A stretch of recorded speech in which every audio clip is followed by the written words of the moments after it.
2 taon na rin ang lumipas mula nang maging magkasintahan sina Anna at James. Sa panahong iyon, buong puso at walang pag-aalinlangan na minahal ng dalaga ang kanyang nobyo. Subalit, kahit na sobra ang pagmamahal niya rito, nanindigan si Anna na hindi niya isusuko ang kanyang iniingatang dangal. Naniniwala siya sa kasabihang, una ang kasal bago isuko ang iniingatang dangal. Ang paniniwalang ito ay malalim na nakaugat sa kanyang pagkatao, lalo na't ito ang prinsipyo na iniwan ng kanyang mga magulang na parehong nasawi sa pananalasa ng malakas na bagyo sa kanilang bayan. Ang kanyang ina ay pinakasalan muna ng kanyang ama bago sila nagkaroon ng pamilya, at ito ang naging inspirasyon ni Anna sa kanyang sariling buhay. Habang abala si Anna sa paghahanda para sa isang espesyal na araw kasama si James, sumulpot si Lily, isa sa kanyang matalik na kaibigan, sa sala ng kanilang inuupahang boarding house. 3 silang magkaibigan na magkasama sa bahay na iyon, at ngayon ay day off nila, kaya't nagkaroon sila ng oras para mag-relax at mag-usap. Pusturang-pustura ka ngayon, auntie. Saan ang punta mo, girl? Tanong ni Lily habang sinusuri ang suot ni Anna. Nakasuot si Anna ng denim skirt at long sleeve na blouse, bagay na bumagay sa kanyang natural na ganda. Ay, huwag mo na palang sagutin, mukhang alam ko na kung saan, dagdag pa ni Lily sabay kibit-balikat. Ako kaya, kailan magkaka-boyfriend? Nakakainggit na kayo ni Jessica, ha? Pareho kayong may jowa. Napabuga ito ng hangin, halatang may halong inggit ngunit pabiro ang tono. Curious lang ako, auntie. Sino kayang jowa ng bruhang si Jessica? Masyado siyang sikreto, hindi man lang nagsishare sa atin.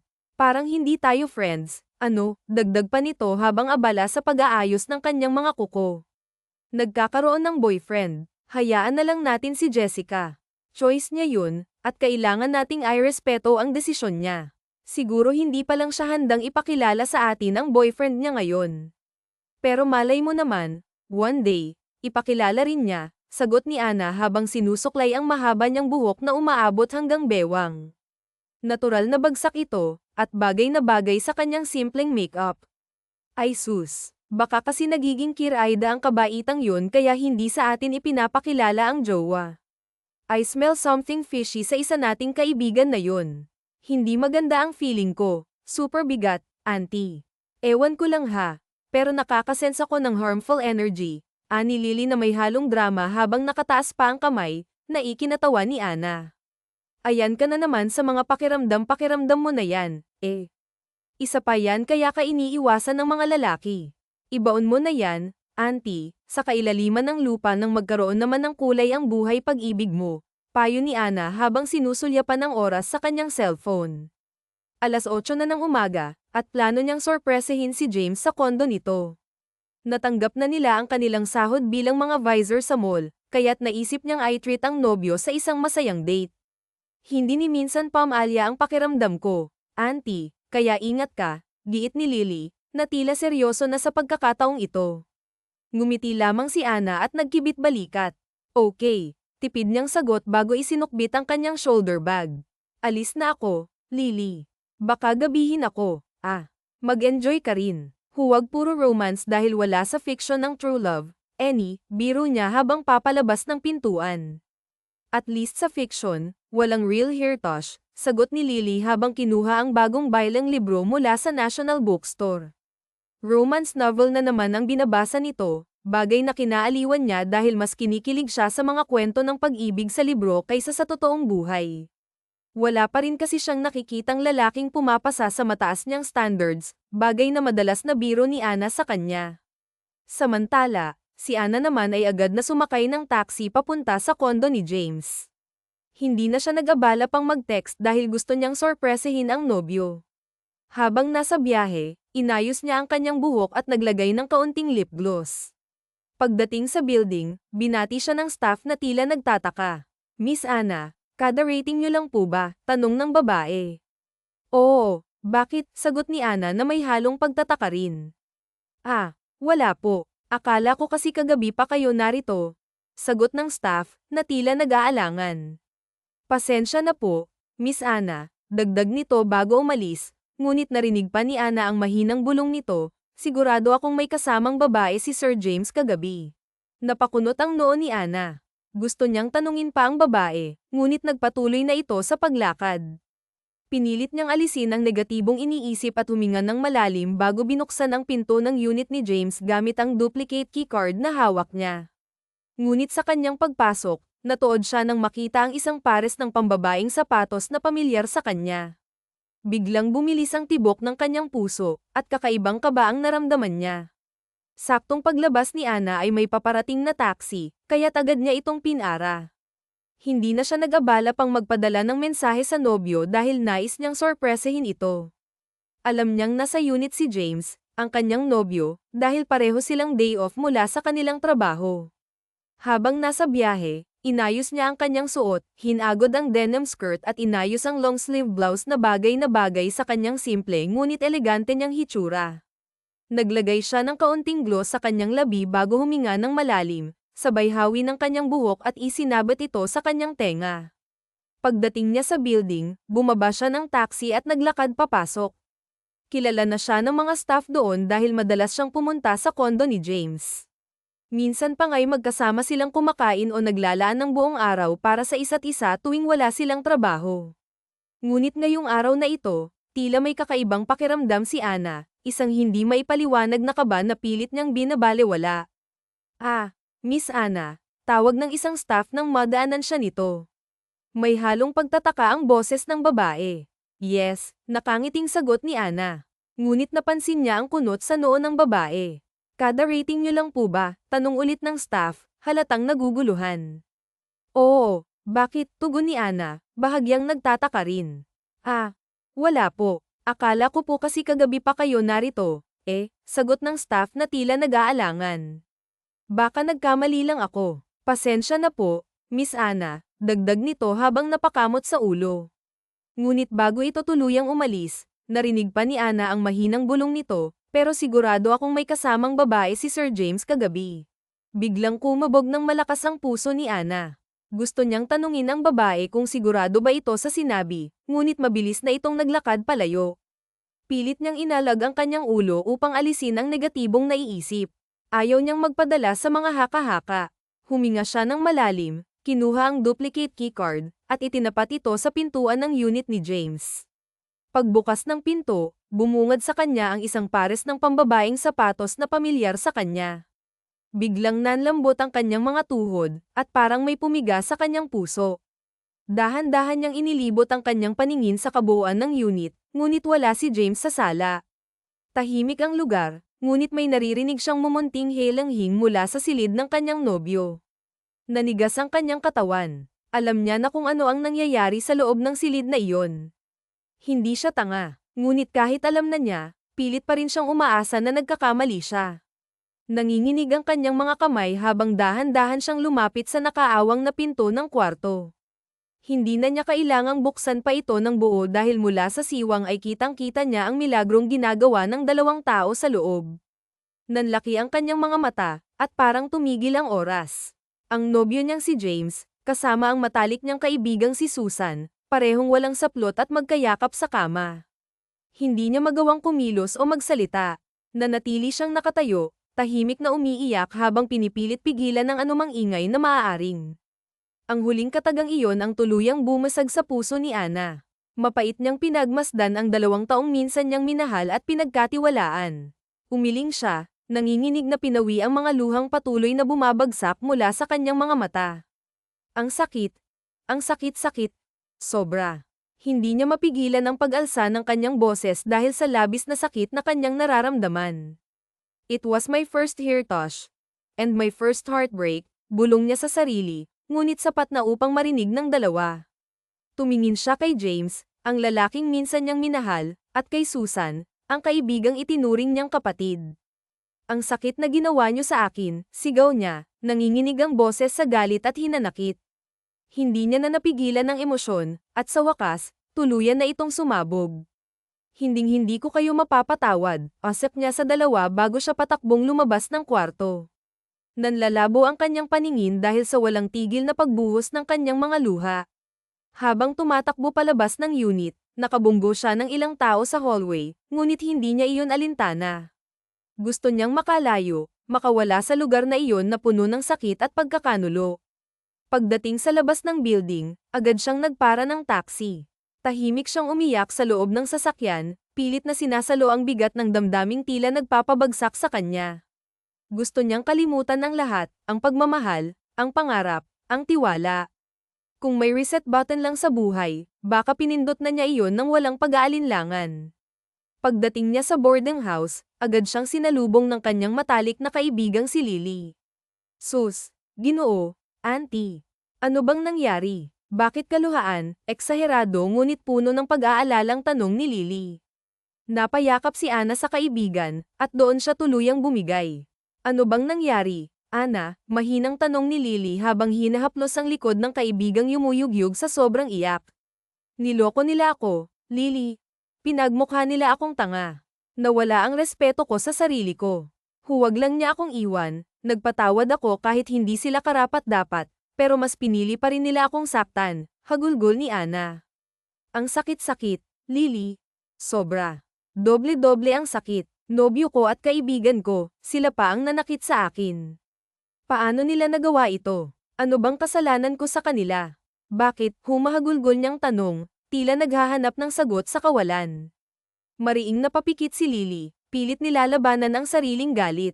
Sinasabi ko na, galit na tugon nito. Hinailan niya ang pinto ng boarding house upang maisara iyon nang walang makasagap ng tsismis. Inakay niya si Ana papasok sa kanilang silid at naupo silang dalawa sa kama. Tahan na, Ana, malumanay ngunit mariing sabi ni Lily. Hindi nila deserve ang mga luhang pumapatak mula sa mga mata mo. Hindi sila karapat-dapat na pag-aksayahan ng kahit isang patak ng luha. Kawalan nila ang pagkawala mo sa buhay nila. Sila ang nawalan, hindi ikaw. Purpose ni Lord ang lahat ng ito, maniwala ka. Huwag mo silang panghinayangan dahil ang mga taong nag-aanyong tupa pero lobo pala ay hindi dapat iniiyakan. Pinagpapasalamat dapat, friend. Alam mo kung bakit. Pinunasan ni Lily ang mga pisngi ni Ana gamit ang kanyang palad. Umiiling si Ana, ngunit ramdam niya ang sinseridad ng kaibigan. Napangiti ng bahagya si Lily. Hinaplos nito ang buhok ng kaibigan at marahang nagsalita muli. Alam mo, Ana, wala nang lalaki ang manloloko at mananakit sa'yo ng patalikod. Wala na ring kaibigan ang manunuklaw sa'yo kapag nakatalikod ka. Learn to accept. Huwag kang magtanim ng galit dahil masisira ka lang noon. Ang galit, nakakasira ng tao. Kaya huwag mo nang pagpatuloy. Ipagpatuloy mo ang buhay mo. Hindi lang si James ang lalaki sa mundo. Napakarami pa dyan, pero kailangan maging wise ka na sa pagpili. Tahan na, Ana. Nandito ako, totoo mong kaibigan. Kung gusto mong umiyak, sige lang. Iiyak mo lahat, pero tandaan mo, ang iyak mo dapat may hangganan. Hindi natatapos ang mundo sa kanila. Baka nga inilayo ka ni Lord sa kanila dahil may mas maganda siyang plano para sa'yo. Nagpahid ng luha si Ana. Kahit mabigat pa ang kanyang damdamin, ramdam niya ang sinseridad ng mga salita ni Lily. Lahat ba ng sinabi mo, hango sa libro, tanong niya. Pilit na pinapawi ang bigat ng sitwasyon. Sira, galing mismo sa akin yun, sagot ni Lily, kunwari nagtatampo. Luka-luka ako, oo, pero seryoso ako kapag seryosong usapan. Pinapayuhan na nga, nagdududa pa. Napangiti si Ana, kahit papaano. Matapos ang ilang sandali ng pag-uusap, tumayo si Ana, mas matatag na ngayon. Natapos na ang araw ko dito, Lily. Nawala na ang pangarap ko sa lugar na ito. Oras na para mag-explore. Oras na para isipin ko naman ang sarili ko. Tama ka, kailangan kong bumangon dahil hindi maaaring sa kanila lang umikot ang buhay ko. Itutuloy ko ang resignation ko. Meron akong job offer sa Maynila. 2 posisyong bakante. Sasama ka ba sa akin? Ikaw na lang ang natatangi kong best friend. Napangiti si Lily, sabay palakpak. But of course, kung nasaan ka, nandun din ako. I'm so proud of you, babaita ka. Tinapak nito ang braso ni Ana, na bahagyang napadaing. Sorry, B, dagdag nito, sabay peace sign. Sa hapagkainan, habang sabay silang kumakain ng sinigang na inihanda ni Lily, napagtanto ni Ana ang halaga ng pagkakaroon ng tunay na kaibigan. Hindi pa tapos ang laban niya sa buhay, ngunit sa pagkakataong ito, alam niya na kaya niyang bumangon. At sa bawat hakbang ng kanyang bagong simula, kasama niya ang kanyang kaibigang si Lily, ang kanyang sandigan, ang kanyang pamilya. Maiba tayo. Saang trabaho ba yung tinutukoy mong bakante? Tsaka anong posisyon? Usisa ni Lily habang pinupunasan ang labi matapos uminom ng tubig. Sus, sa mall sa metro. Nag-apply ako online. Sa awa naman ng Diyos, natanggap ang application ko. Pumasa ako sa written exam na ibinigay nila. Interview na lang ng owner ang kailangan para tuluyan tayong ma-hire sa kilalang mall na yun, sagot ni Ana, na ikinamangha ng kaibigan. Grabe ka, nagawa mo yun nang hindi man lang ako nasabihan, saad ni Lily, halatang gulat. E paano mo naman malalaman, busy ka sa kakabasa ng fix mo, biro ni Ana. Pero seryoso, Lily, gusto ko lang talagang mag-move on. Gusto kong magsimula ulit, kaya ginawa ko na to. Tara ay, ang lakas maka-independent woman, vibes. Proud ako sa'yo, friend. Tinapak ni Lily ang balikat ng kaibigan, na sinuklian naman ng tipid ng ngiti ni Ana. Matapos nilang maghapunan, si Lily na mismo ang nagpresentang maghugas ng pinagkainan habang si Ana naman ay pumirma sa resignation letter na ginawa ng kaibigan. Nang matapos, agad niyang sinend ang email sa temporary assistant ng owner ng mall. Sa mensahe, sinabi niya, handa na kaming lumarga anumang oras para gampanan ang posisyong ibibigay sa amin. Sana'y mapagbigyan kami sa interview. Pagsapit ng gabi, nag-aya si Ana na uminom ng konti. Sa balkonahe nila inubos ang ilang bote ng sanmig. Habang unti-unting nararamdaman ang tama ng alak, nagdesisyon si Ana na matulog na. Kinaumagahan, maaga silang gumising upang magsumite ng resignation letter sa kanilang pinagtatrabahuhan. Nang buksan ni Lily ang cabinet, napansin niyang wala na roon ang mga gamit ni Susan. Mukhang meron tayong unwanted guest na biglang nag-evacuate, anes ni Lily, halatang may halong inis. Ngunit si Ana ay nanatiling tahimik. Ayaw na niyang pag-usapan pa ang tungkol kina Susan at James. Napansin ito ni Lily kaya agad siyang nagbawi. Oops, sorry, friend. Hindi ko sinasadya, ani Lily, pilit na ngumiti.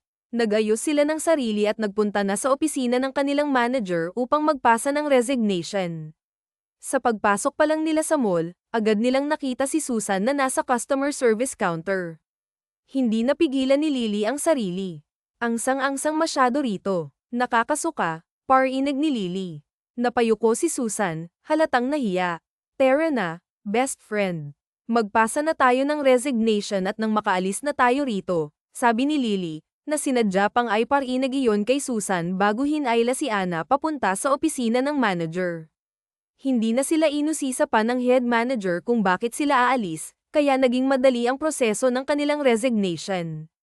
Paglabas nila ng opisina, nakita nila si James na tila lumipat na rin ng trabaho sa mall na iyon. Kasama nito si Susan. Chin up, Tay. Huwag kang papaapekto sa mga tali pandes na yan.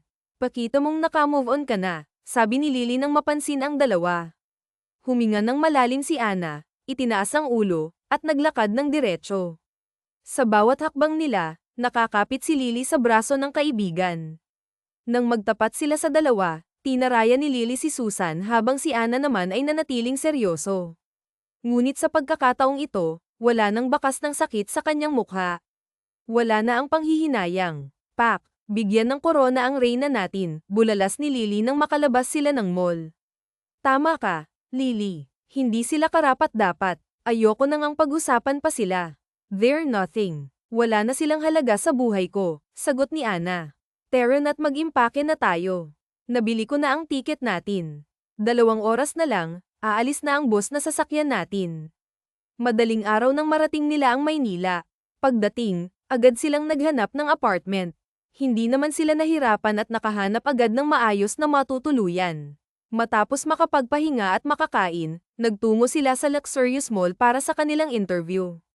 Tanggap na kaagad kami, bulalas ni Lily matapos nilang makausap ang babaeng nag-assist sa kanila. Yes, ma'am. Kayo ngayon ay personal assistant at secretary ng owner. Pwede na kayong tumuloy sa office ng chairman, sabi ng babae. Yun na yun. Tanggap agad tayo, tanong ni Lily, halatang hindi makapaniwala. Meron na kasi tayong experience at competitive tayong manggagawa kaya siguro ganun, sagot ni Ana, na sinang-ayunan na lang ni Lily. Tumuloy sila sa opisina ng owner. Kumatok sila at nagbigay galang. Come in, sabi ng lalaking nasa loob ng opisina.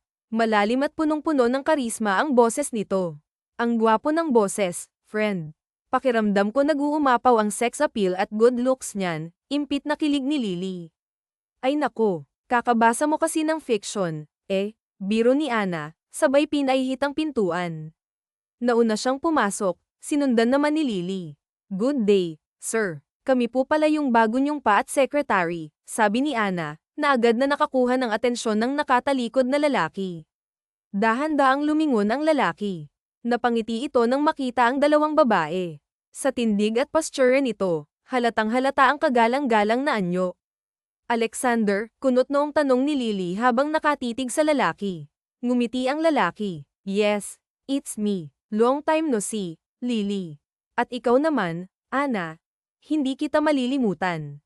Tumitig ito kay Ana, at sa isang iglap, parang tumigil ang mundo. Yes, it's nice to see you two again. Brusko niyang sagot na nakapagpatahimik kay Lily habang si Ana ay umid at halata ang pagkabigla dahil ang lalaking kaharap nila ay isang mahirap na binata noon, isang kahig at isang tuka kaya't nakakamanghang naabot niyang tagumpay sa buhay. Claire, tawag niya sa pangalan nito. Do you still remember me? Tanong niya nang maupo sa swivel chair. Oo naman. Ikaw ba talaga ang owner nitong mall na ito? Paniniguro niya. Yes. Nakakapagtaka ba? Tanong niya pabalik. Hindi naman. Nakaka-proud lang kasi ang layo ng narating mo Congratulations, sinserong aniya na nagpangiti sa binata. Thank you. Kahirapan ang nag-udyok sa akin para kayanin ang lahat kahit na sobrang imposible, pahayag niyang lalo lamang ikinamangha ng dalawa. Mas lalo kang gamwapo Sir ka na ngayon. Wow. Grabe, proud kami sa'yo, classmate, ani ni Mila. Tango ang itinugon ni Lexis. Have a seat, aya niya sa dalawa. Sumunod naman kaagad ang dalawa. Nasabi naman na siguro sa inyo kung anong trabaho ang na-assign sa inyo, hindi ba? Tanong niya. Tumango ang dalawa. Ikaw ang bahala sa mga schedule at meetings ko, Miss Camacho, aniya kay Lily habang, ikaw naman, Miss Samonte, makakasama ko saan man ako magpunta at kapag sinabing personal assistant ay kasakasama kita kung nasan ako dapat nandoon ka kaya't maya-maya ililipat ka na sa bahay ko. Busy akong tao kaya kailangan ko ng assistant bukod sa secretary, pahayag niyang binigyan ni Lily ng lihim na mali siya. Siniko ni Lily ang kaibigan na tango ng tango. Hoy, panghaharas na yan, pahiwatig naman ng dalaga. Pinanlakihan ni Claire ng mata ang malisyosong kaibigan, palibhas ay alam nitong crush noon ang lalaking kaharap nila ngayon kaya ang lakas ng loob na mang-asar.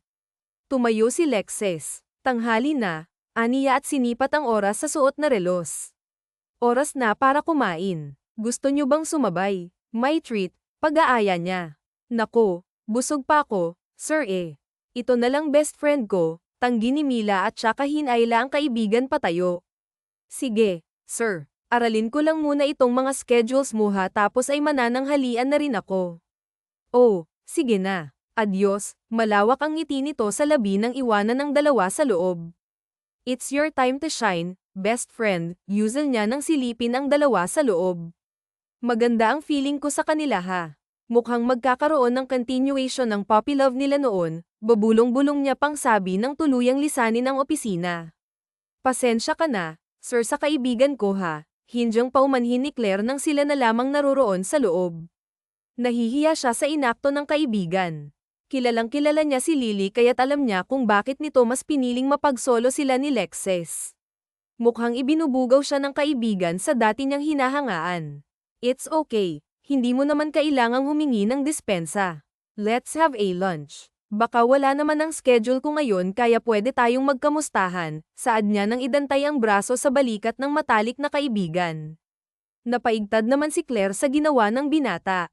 Nakaramdam siya ng pagkailang dahil kung noon ay nagagawa siya nitong akbayan ay iba naman ang sitwasyon nila ngayon. Hindi na sila mga bata. Sir Lexis, pwedeng pakialis ang kamay mo.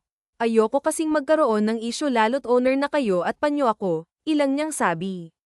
Don't mind them. Kaibigan kita kaya natural lang ang ganito. Isa pa ay na-miss ko ang girl best friend ko noon kaya tara na, kumain na tayo at huwag mo nang isipin ng ibang tao, hinayla na niya ang dalaga palabas. At gaya nga ng sinabit iniisip ni Claire ay natuon sa kanila ang malisyosong tingin ng mga tao. Nagkaroon din ng bulong-bulungan. Kita mo na, sir, iba yung tingin nila sa atin kaya please alisin nyo na po yung kamay nyo. Hindi na po tayo mga bata, matatanda na tayo kaya kahit na magkaibigan tayo noon hindi maniniwala yung mga mapanghusgang tao na nakapalibot sa atin lalo na't wala naman silang alam na magkakilala at magkaibigan tayo noon, pilit niyang ipinaliliwanag ngunit tila bingi ang lalaki. Pinagpatuloy lang nito ang paglalakad hanggang sa makapasok sila sa elevator. Pinindot ni Lexus ang numero patungong ground floor tsaka siya sumandal sa haligi ng sinasakyan nila. Pinagmasdan niyang maigi ang dalaga at hindi niya maitatangging mas lalo itong gumanda. Napansin niyang dati lang din ang height nito noon kaya't lihim siyang napangiti. Duwende niya noon kung tawagin si Claire kapag inaasar niya ito habang ito naman ay tinatawag siyang copper dahil hindi maipagkakaila ang tangkad niyang umabot ng 6+. Ang kulit mo pa rin, sumusukong saad ni Claire dahil hindi talaga ni Lexus tinanggal ang pagkakadantay ng kamay nito sa balikat niya kahit pa nakasandal na ito sa elevator. Napangiti ang binata sabay kibit ng kanyang balikat. Kapag palagi mong iniisip ang sasabihin ng ibang tao, masisira ka. Kaya ko nga tinanggap kaagad ang application mo kasi gusto kong makasama muli ang best friend ko. Mas marami pang applicant ang overqualified pero dahil kilala't best friend kita noon plus hinahanap talaga kita ikaw na agad ang pinili ko, pagtatapat niya. I'm your boss kaya sundin mo na lang ang hiling ng nooy best friend mo, dagdag niya pa. Kahit papaano ay napangiti ang dalaga dahil hindi siya nakalimutan ng lalaking unang nagbukas sa nooy bata niya pang puso. Oh, siya sige, I command you, bossing, aniya na nagpangiti lalo sa binata. Pagkabukas ng elevator ay lumakad na sila hanggang sa makarating sa lobby ng mall na nasa kanila ang tingin ng ilang staff at ng ilang nakakakilala kay Lexus. Huminto ang binata kaya't napahinto rin ang dalaga. Seryoso niyang binalingan ang mga empleyadong sa kanila'y nakatingin. As far as I know, oras pa rin ang trabaho. Hindi pa naman break time kaya kayong lahat ay bumalik at asikasuhin ang mga trabaho nyo, maautoridad ang tono ng binata. Nagsipag-alisan ang mga empleyado at nakangiting bumaling si Lexus sa dalaga bago muling inakay palabas ang dalagang naumid dahil sa pagkabigla.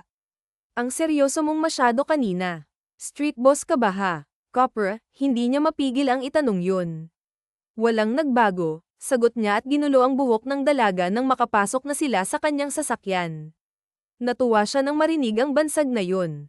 Sa totoo lang ay namiss niya nang tinatawag siyang ganon ng kaisa-isang babaeng kaibigan niya. Hindi niya na sinagot ang tanong nito kung istriktong boss ba siya dahil malalaman din naman ito kapag nagsimula na ang trabaho. Sa'yo rin naman, walang nagbago sa ugali mo pero yung estado at appearance mo, sobrang nagbago, excellent improvement. Nakakabilib nga boss na boss ka kanina, puri niya. Thank you. Ang sarap palang makarinig ng compliment mula sa kauna-unahang tao na pinagkatiwalaan ko noon, ngiting saad niyang nagpangiti rin sa dalaga. By the way, ano nga palang gusto mong kainin? Tanong niya habang nakatingin sa unahan. Paminsan niya ring tinatapunan ng tingin ang dalaga kapag malayo-layo ang ibang sasakyan na nasa unahan o kaya'y nasa likuran nila.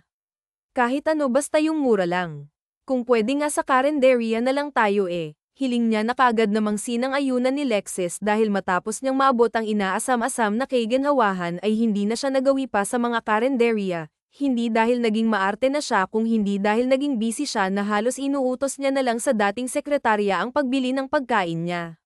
Ngayon lamang siya nabakantehin dahil tinapos niya ang lahat ng kailangang gawin bago pa man dumating ang inaasahan niyang tao. Sa isang karenderya kung saan nagbibigay ng mga native na pagkain nila na piling kumain noon ay adobong manok na maanghang ang palagi nilang binibaylang ulam kaya't ngayong nasa loob sila ng karenderya ay yun ang hiniling nila.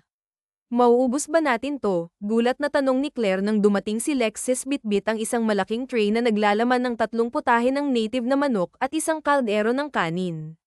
Mauubos natin to, I'm sure, kumpiyansang tugon ni Lexus. Maghugas ka na dahil kamaya ng estilo ng pagkain dito, saad niya nang ilibat ang paningin sa paligid. Pawang mga nakakamay sa pagkain ang mga kumakain. Tiniklap muna ni Lexus ang long sleeve habang si Anna naman ay pinusod ang mahabang buhok. Mas gumanda ka palalo, puri ni Lexus nang matapos ng dalagang pisurin ang bagsak nitong buhok na dati pinaglalaroan pa niya, kung minsan nga'y tinitiran pa niya. Bolero, ikaw kaya, ang gumwapo.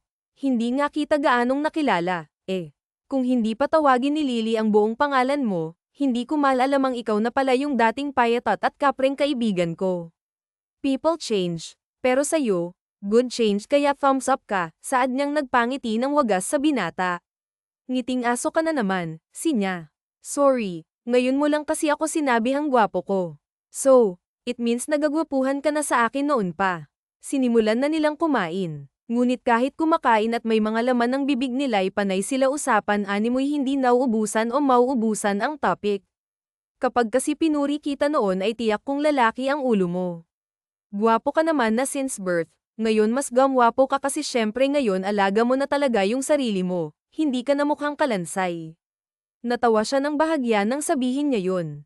Parang hindi naman ako ganoon kapayat dati. Medyo malusog ka lang kaya mo nasasabing payat ako, depensa ni Lexes. Siguro nga, sagot niya na lamang tsaka nilantakan ang paa ng manok. Grabe ang sarap ng mga pagkain dito. Biruin mo yun, naubos natin lahat, bulalas niya matapos nilang simutin ang in-order ni Lexes na pagkain. Sabi ko sa'yo, sagot ng binata. Lihim siyang natawa nang tanggalin ng dalaga ang butones ng suot nitong pants, lumobo kasi yung manipis nitong tiyan kanina. Ang lakas mo pa rin kumain, pabiro niyang sabi. Oy, hindi nagutom lang ako, depensa niya. Kumuha siya ng toothpick tsaka kinalkal ang mga sabit-sabit sa ngipin niya. Lalo lamang natuwa ang binata dahil ni Kay titing na pagbabago sa gawit ugali ni Claire noon ay ganoon na ganoon pa rin ngayon. Naiinitan ka ba? Usisan ng dalaga nang salubungin niyang tingin ng binata sa kanya.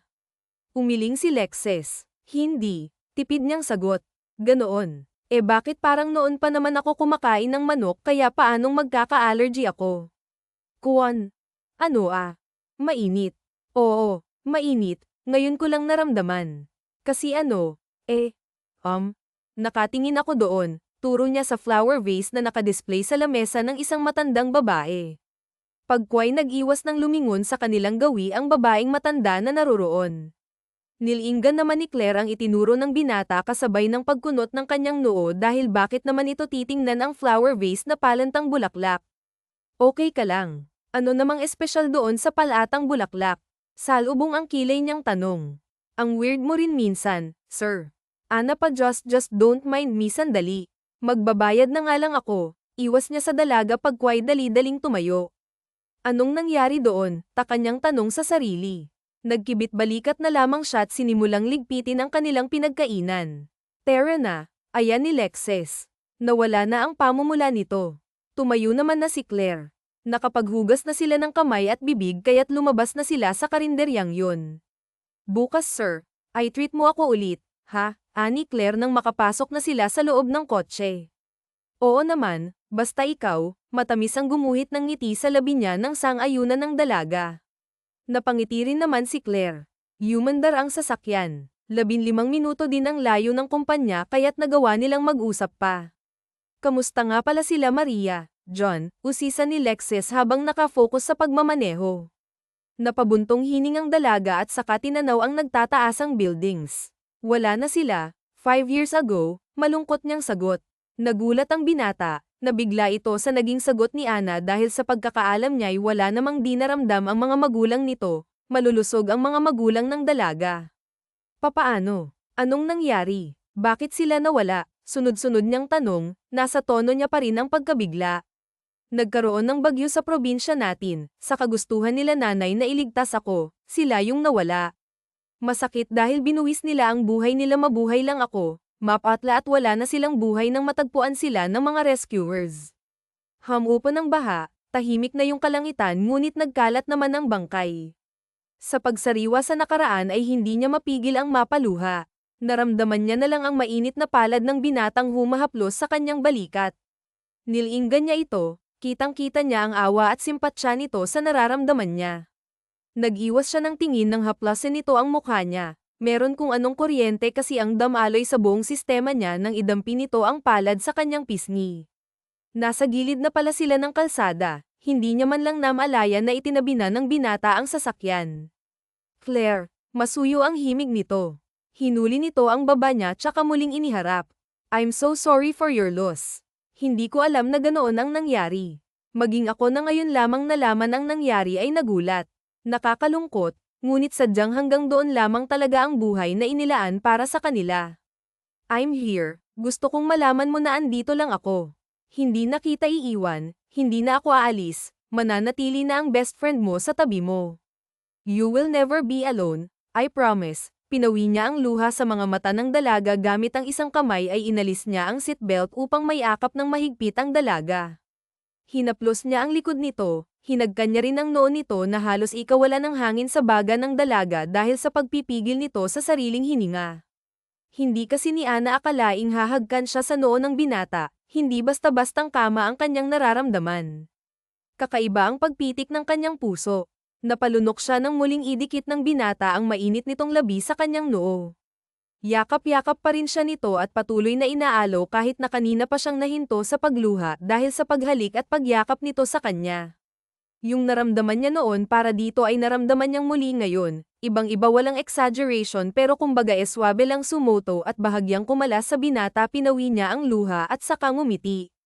Okay na ako, tanggap ko na yun. Naiyak lang ako kasi naalala ko yung nangyari pero okay na ako. Anyang nagpangiti sa binata hinaplas nitong muli ang pisngi niyang nagpatigil muli sa pag-ikot ng mundo niya parang sila lamang ang naroroon.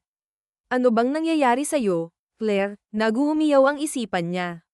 Maging ang puso niya kagagaling niya lang sa Hirtosh ngunit bakit ngayon tumitibok na kaagad ang puso niya, nahihibang na yata siya. Umiwas siya't umayos ng upo, ibinalik niya ang tingin sa labas ng bintana. May trabaho pa tayo, nasabi niya na lamang. Rinig niya ang buntong hininga nito ngunit hindi niya yun pinansin. Umaandar ang sasakyan ngunit awkward ang atmosphere nila sa loob ng sasakyan, tila ba nawalan sila ng lakas upang mabukas muli ng maaari nilang pag-usapan. Narating na nila ang matayog na mall, naunang bumaba si Lexis upang sana'y pagbuksan ng dalaga ngunit naunahan na siya nito. Nakalabas na ito kaya't pagkamot na lamang sa ulo ang tangi niyang nagawa. Are you okay? Are we okay? Hindi niya napigil ang itanong yun sa dalaga. Inabot niya ang palapulsuhan nito nang hindi sa kanya makawala dahil mukhang umiiwas to. Did I say something wrong kaya bigla kang nawalan ng imik? If there is, I'm so sorry. Hindi ko naman intensyong paluhain ka. I'm just curious. I'm sorry. Sinserong paghingi niya ng dispensa. Ano ka ba, sir? Okay na po tayo. Inilulugar ko lang yung sarili ko. Uulitin ko, boss po kita at personal assistant nyo ako, ayoko pong magkaroon tayo ng issue. Isa pa po sir, kagagaling ko lang sa heartbreak, dumidistansya ako sa maaaring makajos sa utak niya. Ewan niya ba ngunit natawa ang puso niya nang marinig yun mula mismo sa bibig ng dalaga. Ah, hindi. What I mean sir maging professional po tayo kapag nasa trabaho, trabaho lang po. Huwag po tayong umakto na magkakilala o kaya'y magkaibigan, paliwanag niya. Nagsalubong naman ang makakapal na kilay ng binata binitawan niya ang palapulsuhan nito tsaka seryoso niyang sinalubong ang naglulumikot nitong mga mata. Kung iyan talaga ang tingin mo ay sige pagbibigyan kita. Itreto kitang hindi kilala kapag narito tayo lalo't kapag oras ng trabaho. Let's go Miss Ana Monte we have a lot of things to do. Pagkasabi niya no'y tinalikuran niya ng ang dalaga kaagad namang sumunod si Ana sa pagsakay nila sa elevator ay muling namayani ang katahimikan. Walang gustong magsalita, pinaninindigan nila ang naging usapan kanina. Nakagat ni Ana ang ibabang labi na para siyang hangin kung ituring ng binata, hinya ito ngunit bakit parang nasasaktan siya? Bakit parang hinahanap-hanap niya ang masiglang awan ng boss niya? First met nagkaroon agad ng love quarrel. Anong trip mo auntie at parang hindi kayo magkakilala noon pa ni sir? Mahinang usisa ni Lily nang pumasok sa loob ng banyo ang binata, nilero naman ni Ana ang kuko. Hiniling ko kasing maging professional kami, masama baong sinabi kong umakto kami na parang hindi kami magkakilala, mahinang paliwanag niyang ikin ang uso ni Lily, lumaki rin ang butas ng ilong nito. Aha ka mo namang babaita ka syempre best friend kayo noon kaya natural lang na magkaroon ka ng special treatment. Na-miss ka nung tao tapos sasabihan mo ng ganun ang owa mo sa part na yun, B. Masyado na namang lumawak ang imagination mo pagdating sa ibang tao na wala namang ambag sa buhay mo bawiin mo yung sinabi mo kay sir kanina na hindi tayo rito nagmumukhang The Walking Dead dito sa loob ng asa na ang pangit ng tahimik at serious na atmosphere no.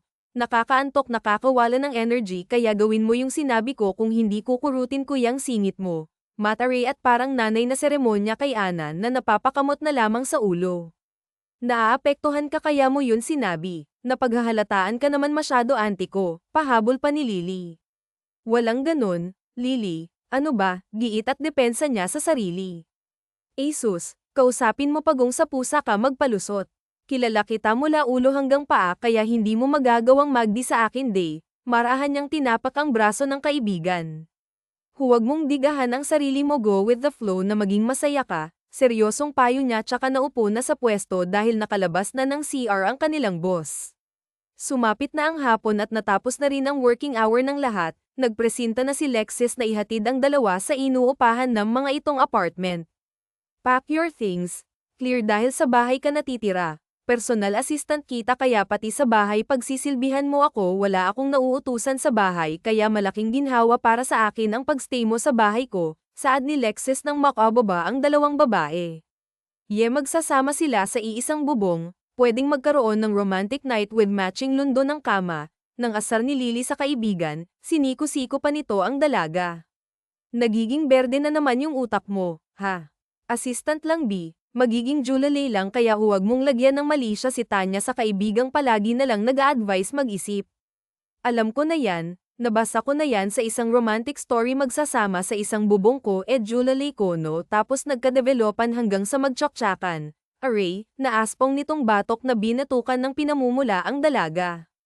Bibig mo, Lily, walang preno, nakakahiya kayo sir, nakatingin sa atin pinandilatan niya ang kaibigan. Nilinggan naman ni Lily ang binatang pigil ngiti sa kanilang dalawa. Hay nako, ilabas mo yan sir sa bibig at baka sa puwet mo yan lumabas, banat niya naman kay Lexis. Natawa na lamang ang binata. Oo siya, pasok na kami sir at nang mapagtungayaw. Nga pala sir, bago kami pumasok gusto kong sabihin na birhen pa ang kaibigan ko at kung plano mong batasin siya pakasalan mo muna. Tinakpan na ni Ana ang bibig ng kaibigan at hinayla na ito. Pasensya na, hindyang paumanhin niya sa binatang tatawa-tawa. Lily, ano ka ba naman?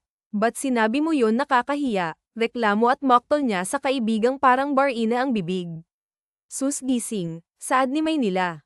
Trust me, you and him are destined kaya sumabay ka lang sa agos, magkakaroon ng part 2 ang naudlot na puppy love sa pagitan niyong dalawa. I can sense it girl, kinindatan niya ang kaibigan bago kunin ang malaking bag na pinaglagyan nila ng gamit papunta dito sa Maynila. Nanahimik na lamang si Claire dahil hindi naman siya nananalo sa kaibigang animoy manghuhula.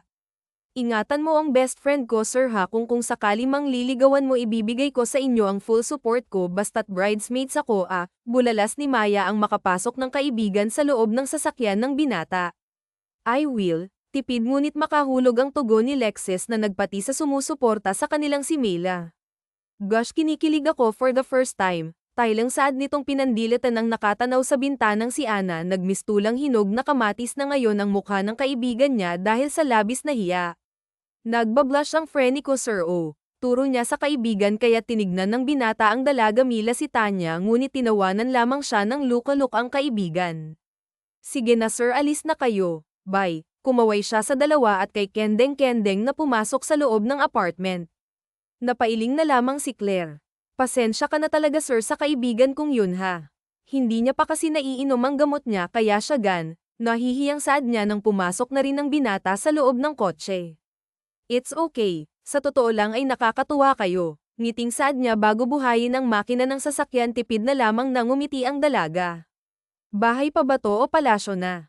Grabe ang ganda, babasagin ng dingding, kita pang loob, manghang wika ni Claire nang bumukas ang malaki key gate. Nasa harapan na sila ng isang napakalaking bahay, nakakasya na yata ang pamilya sa sobrang laki. Let's go, ayan ni Lexis, kinuha niya sa compartment ang malaking bag ng dalaga. Nauna siyang naglakad na sinundan naman kaagad ng dalaga. Wala kang kasama rito ni isa, usisa ni Claire nang makapasok na sila sa loob. Wala man lang kasi siyang nakitang kahit na isa man lang katulong. Wala, ayoko kasing meron nun, nasanay na kasi akong ginagawang lahat, tugon niya. Ipinatong niya sa single sofa ang bag ng dalaga. Gusto mo ba ng juice? Tanong niya. Huwag na, maganda na lang siguro tayo ng hapunan, sagot niyang tinanguan naman kaagad ng binata. Halika, nandun ang kitchen. Kinuha niya ang palad ng dalaga at hinayla patungong kusina. Natuon sa kamay nilang magkadaop ang mga mata ng dalaga, lihim siyang napangiti dahil halos sakap na ng palad ng binata ang palad niya dahil sa laki at lapad nun. Pwede bang mag-request ng ulam, parang batang saad ni Lexis nang maupo sa bangkong hinayla niya. Oo naman, ano ba yun napakamot siya sa batok pakiramdam niya'y biglang uminit ang palibot ng kusina nang muli niyang masilayan ang matamis na ngiti ng babaeng nagpakabog ng malakas sa kanyang dibdib.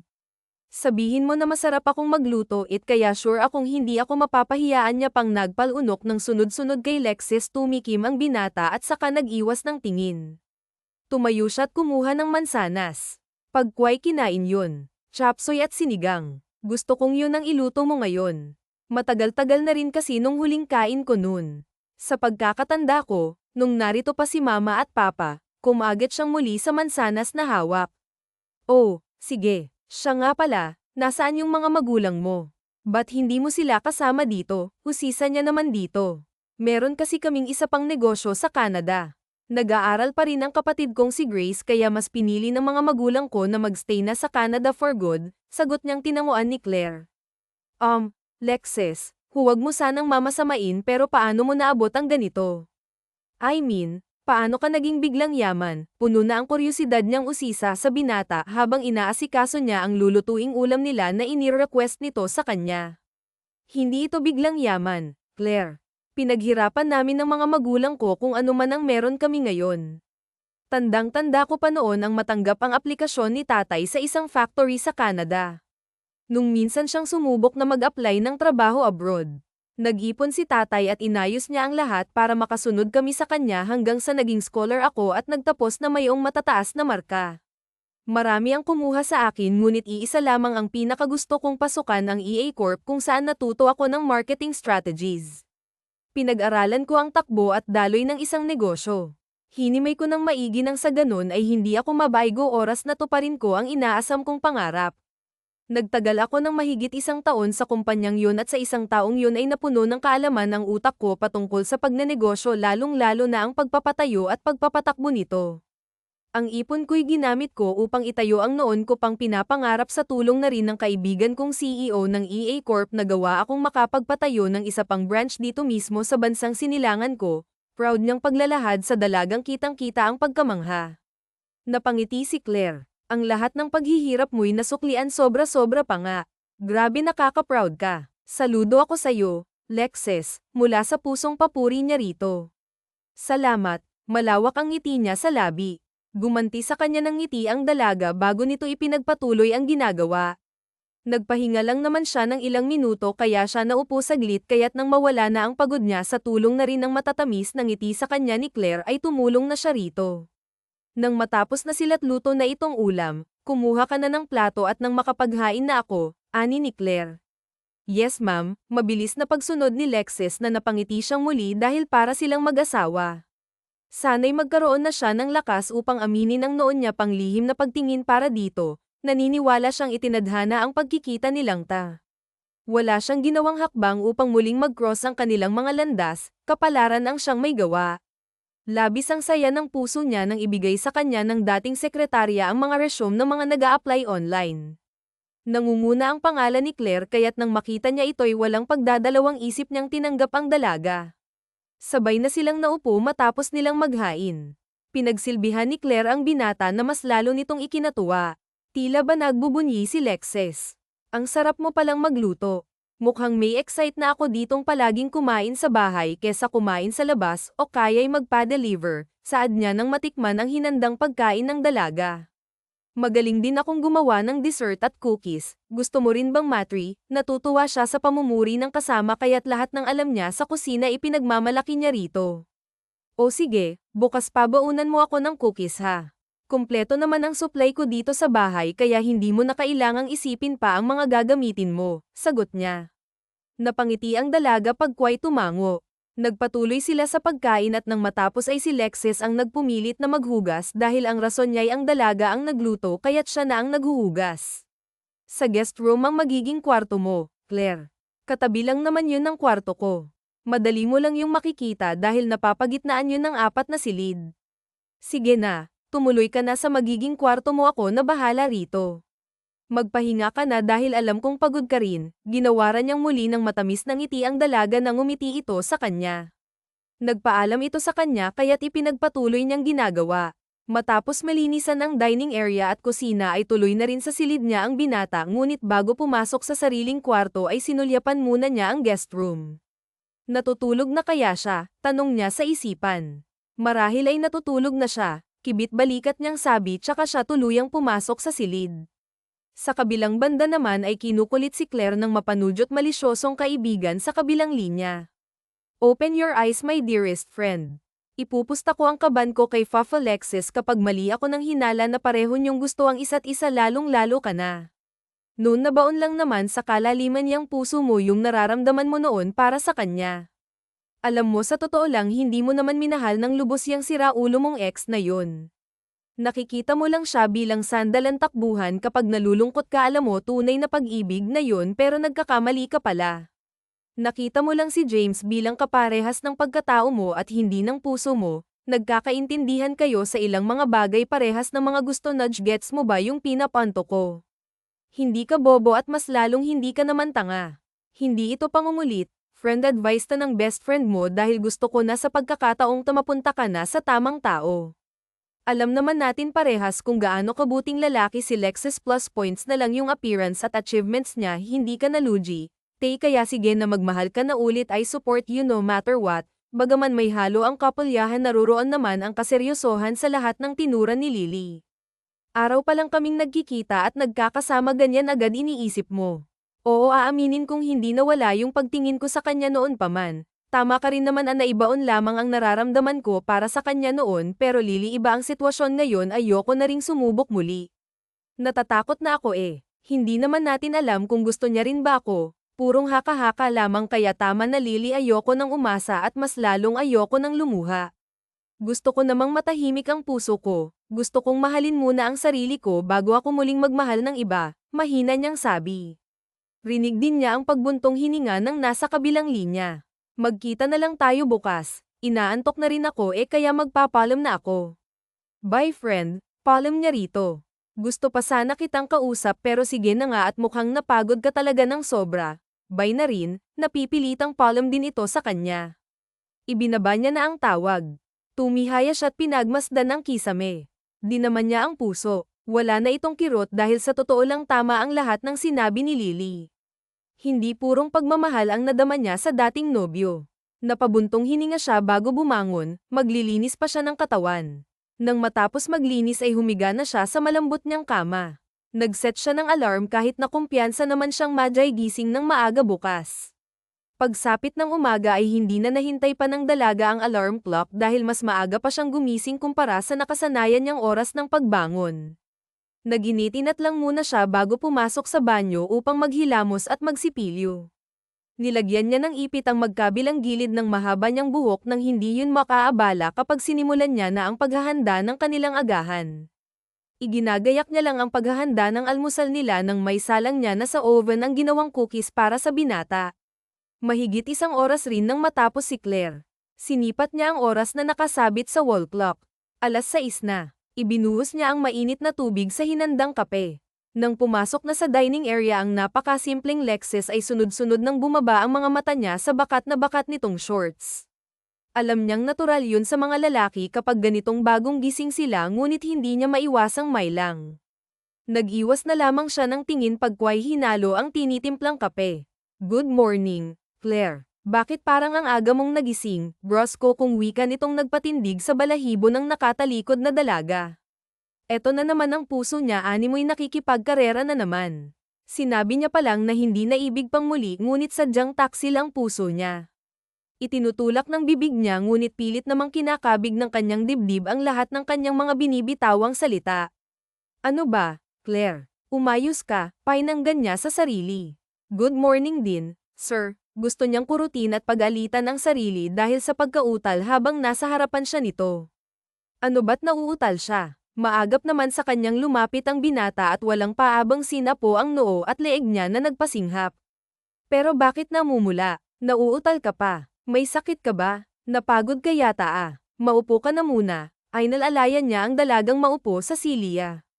Mamaya kukuha na ako ng katulong nang hindi ka na mapagod, hinaplos niya ang mukha ng dalaga na mas lalo lamang nagpapula sa pisngi nito. Nagsalubong ang kilay niya nang marealize na nagbablush ang dalagang kaharap.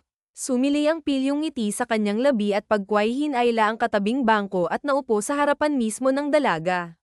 You're blushing but you're not hot. Is my presence the reason why you're blushing, Claire? Baritono niyang tanong habang pigil ang pagsilay ng pilyong ngiti sa kanyang labi. Hindi. Mabilis niyang tanggi. Talaga kung ganun, anong dahilan? Tuluyang sumili ang pilyong ngiti na kanina niya pang pinipigilan. Sisigat na sana si Claire nang tumunog ang timer para sa niluluto niyang cookies. Kaagad siyang tumayo. Kailangan ko nang tanggalin yung cookies na binake ko, mabilis niyang sabi pagkway dali-daling tumalikod. Napasandal naman si Lexis sa upuan. I still have the same effect on you. Oras na siguro para tigilan ang tago-taguan ng damdamin natin. Matagal kitang hinintay at pinanguluhan, Claire. Ikaw lang nag-iisang babae na nagmay-ari at umangkin ng puso ko, you're mine. Hindi ko hahayaang mapunta ka pa sa iba. This time mas sisiguraduhin kung magiging masaya tayo sa piling ng isa't isa, aniya sa kanyang isipan habang nakangiting nakamasid sa naghahandang binik nito ng dalaga. Tumayo si Lexis. Oras na upang alisin sa katauhan niya ang pagiging torpe. 27 na siya habang ang dalaga'y 26, isang taon lamang ang agwat ng edad niya rito. Tulungan na kita, kinuha niya ang lagayan ng binik ni Claire at siya na ang nagsalin ng mga iyon. Huwag mo na sana akong iiwasan, Claire.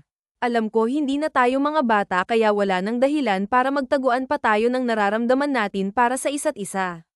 Matagal akong nang ulila sa'yo. Tiniis kita dahil gusto ko sa oras na bumalik ako meron na akong maipagmamalaki. Gusto kita, Claire, sinasabi ko ito hindi para mahalin mo rin akong pabalik kung hindi nais ko lang ipaalam sa'yo na simula't simula ikaw lang. Maraming bansang napuntahan ko, maraming dilag ang halos lumuha mabigyan ko lang sila kahit nakititing na pagmamahal. Ngunit wala ikaw lang talaga ang nagmamay-ari nito, tinuro niya ang dibdib. Kinuha niya ang palad nito at itinapat yun sa dibdib niyang malakas ang pagpintig. Nakaukit ka na sa puso ko, Claire. Alam kong nakakabigla ngunit huwag kang mag-alala dahil hindi ako nagmamadali. Nakaya kong maghintay ng tamang panahon at nasisiguro ko ngayon ay kakayanin ko pa ring maghintay. Gusto kong malaman mo na mahal kita noon at magpahanggang ngayon. Liligawan kita hanggang sa pahintulutan mo na akong pasukin ang mundo mo. Maghihintay ako hanggang sa makayanan mo na ulit na magmahal, kinabig niya ito at sa kanya niyakap ng mahigpit. Di man niyang mabilis na pintig ng puso ng dalaga kaya't batid niyang meron siyang puwang sa puso nito, natatakot lamang ito at nakahanda siyang alisin ang takot ngayon ng dalaga. Hindi ko alam ang tamang sagot, matapat niyang saad habang nakakulong pa rin sa bisig ng binata.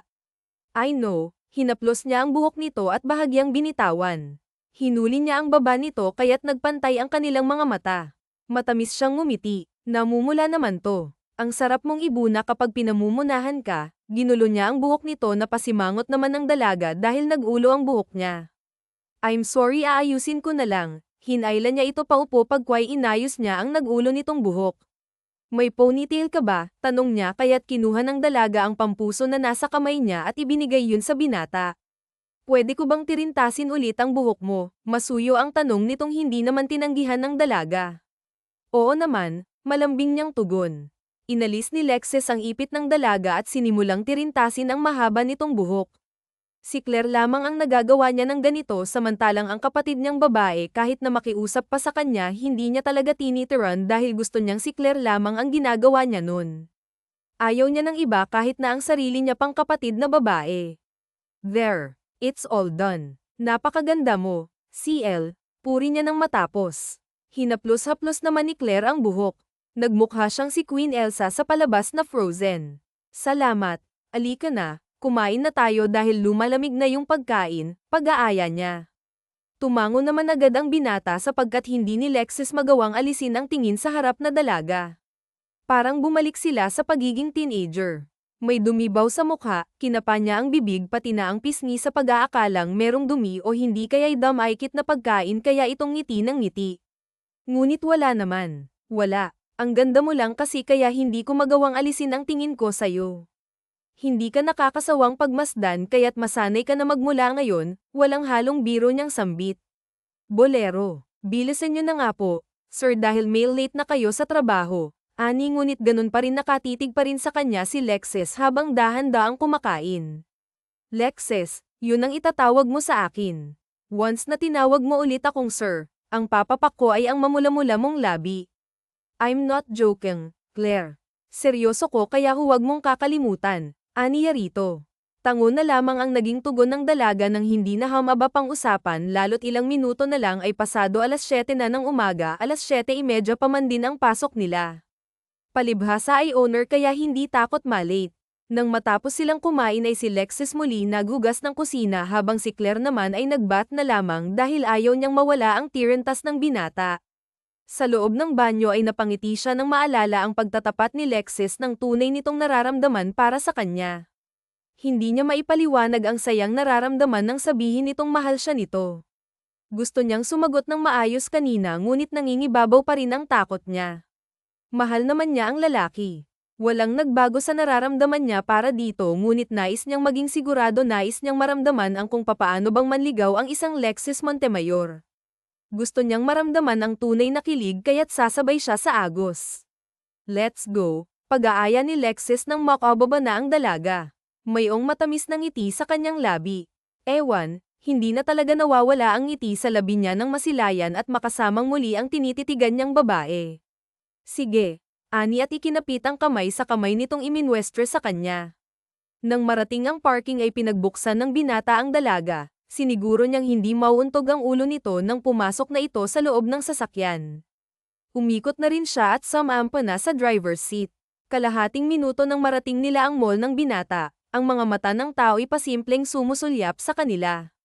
Sa pagkakataong to ay nawala na ng dalaga ang mga tinging yun, hindi niya dapat isipin ang sasabihin ng mga tao.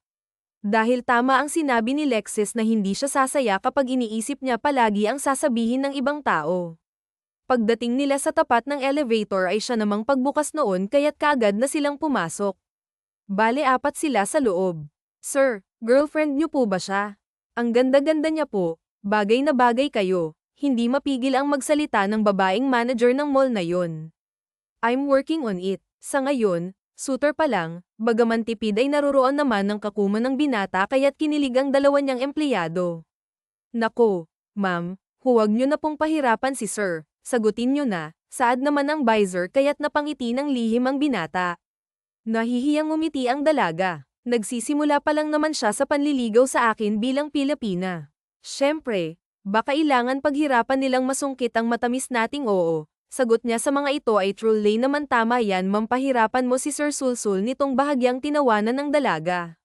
Hindi naman umimik si Lexis dahil talaga namang paghihirapan niya ang babaeng gusto. Naniniwala kasi siya sa kasabihang kapag minadali madali ring mawawala. Bumukas na elevator kaya't lumabas na ang dalawang empleyado habang sila'y nanatili sa loob dahil sa 6th floor ang opisina ng binata. Doon ulit tayo kumain sa karinderyang nagsaserve ng mga native na manok, bulalas ni Lexis na sinang-ayunan naman kaagad ng dalaga. Bumukas ang sinasakyan nila kaya't lumabas sila at nagtungo kaagad ng opisina ay sabay ulit sila. Kamusta? May improvement na ba ma? Panudyong tanong ni Mila nang maupo siya sa katabing Silya. Magkatabi lamang kasi ang table nilang magkaibigan kaya't nagagawa siya nitong kulitin. Nagtapat na siya sa akin. Sinabi niyang mahal niya ako simula nung high school kami, paninimula niyang ikinabulag ng mga mata ni Lily kiniligto. Sabi ni huwag mo na kasing binabaliwala ang mga instincts ko, tama lahat ng radar ko. Oh, tapos ano pang sabi at nitong tanong? Paghihirapan niya raw na makuha ang sagot ko. Tama ka naman Lily. Gusto ko siya pero kasi natatakot ako, pag-amin niya. Friend, try mo kasing palayain ang sarili mo sa takot na yan magtiwala ka. Alam kong sa pagkakataong to sasaya ka na. Sige na friend huwag mo nang pahirapan pa pareho nyo namang maalang isa't isa kapag pinatagal mo pa baka mag-expire ka na natutuyot na yang rosas mo oras na siguro para paddle gin mo yan ba nasa usapan natin noon na mauuna kang ikasal tapos ay susunod ako may prospect na ako kaso hindi niya pa ako napapansin business partner siya ni Sir Bass, impit itong kinilig ng ikwento yon ni Ana. Natawa ang dalaga, masaya kung meron na ring nakakuha dyan sa pihikan mong puso. Salamat Lily ha tama ka siguro oras na rin para sumaya naman ako oras na rin para tunay na lumigaya ng puso ko pakikinggan ko na ngayon ang sinasabi ng puso ko na ako magpapalinis sigaw ng isip ko I deserve to be loved I deserve to be happy, banayad niyang sabi. You finally chose the right decision auntie ko masaya ako sa'yo. Balitaan mo ako kapag kayo na ha at kapag inaya ka na niyang magpakasal dapat ako ang maid of honor mo. Nagagalak si Mila dahil alam niyang sa pagkakataong to hindi na muli pang luluha ang kaibigan. Dumating ang tanghali kaya't nag-aya si Lexis na kumain sila. Inaya pa nila si Mila ngunit tumanggi ito. Bago lumabas ay inutusan ni Lexis ang sekretarya na bumili ng bulaklak matapos nitong kumain ng lunch walang pag-aalinlangan namang sumunod sa utos si Mila. Is Lexis still here? Tanong ng kada rating lamang na si Matthew kaya't business partner ni Lexis otomatikong nagpakyut si Mila nang mapansin ng binata kaya't napangiti ito naka-sir wala si Sir Lex lumabas kasama best friend ko na magiging future wife niya pwede nyo pong sabihin si Kinang sadya nyo at ako na lang pong magsabi sa boss ko pakyut na sabi ni Mila. Ganyan ka ba talaga pag magsalita para kang may singaw? Saad ng lalaki na nagpawala sa ngiti ng dalaga. Umayos si Mila ng tayo at pinamiyaiwangan ng kaharap bigla-bigla ay ayaw niya na rito umalis si sir nakikita mo namang wala siya kaya bumalik na lang kayo tsaka wala akong singaw masungit niyang sabi. Tumanggo-tango lang ang binata pigil ang ngiti sa kanyang labi. Okay pakisabi na lang na dumaan ako I'll go ahead beautiful, kinindatan niya ang dalaga ngunit deadman na ito kaya't natawa siya. Kakaiba siya, bulalas ni Matthew pagpasok sa elevator. Natapos ang tanghalian kaya't bumalik na ang dalawa sa opisina, naunang pumasok si Lexis. Nasa ibabaw na ng upuan niya ang isang pom-pom ng iba't ibang kulay ng bulaklak ng daisy yun ang bulaklak na gustong-gusto ni Claire Sinenez sa nasimila na lumabas na muna. Bibili lang ako ng kape friend palm nitong tinanguan naman kaagad ni Ana kaya't kinuha ni Lexis ang bulaklak at itinago yun sa likod pagko ay daang-daang lumapit sa dalaga. Bulaklak para sa pinakamagandang binibini na nakilala ko. Iniabot niya ang bulaklak kay Ana na kaagad naman itong tinanggap na pangiti ang dalaga at sinamyo ang mabangong daisy. Salamat Lexis lamang niyang ani rito. You are always welcome. Saad niya muli pa sana siyang magsasalita nang tumunog ang teleponong nasa ibabaw ng mesa niya kaya't kaagad niya yung kinuha dahil mga magulang niya lamang ang tumatawag doon. Papa, bakit po? May problema po ba? Bungad niya kaagad nang sagutin ng tawag.